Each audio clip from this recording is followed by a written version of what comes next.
তিনি সূর্যকে আকাশে উদিত করে আবার অস্তমিত করছেন। বিশ্বজগতের মধ্যে এমন একটি সময় ছিল, হযরত নবী সুলাইমান আলাইহিস সালাম যখন আসরের নামাজ তার কাজা হয়ে গেল, নবীদের নামাজ কাজা হওয়ার সাধারণত কোনো বিধান ছিল না, একমাত্র আমার নবী ছাড়া।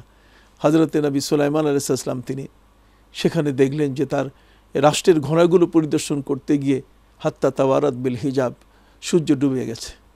তিনি নিজেকে দস্তুর মতো আসামি মনে করে তিনি তার কর্মচারীদের বললেন, তোমরা আমার হাতে ছুরি দাও এবং আমি এই পরিদর্শিত ঘোড়াগুলোকে আমি মেরে ফেলবো। তিনি তাই করলেন। কিন্তু ওই মুহূর্তে আল্লাহ তাআলা খুশি হয়ে তাকে যে 4টি পুরস্কার দিয়েছিলেন, এই 4টি পুরস্কারের একটি হলো যে তার জন্য আবার সূর্য উদয়নের ব্যবস্থা করেছিলেন। সূর্য আবার আসর হয়ে গেছিল।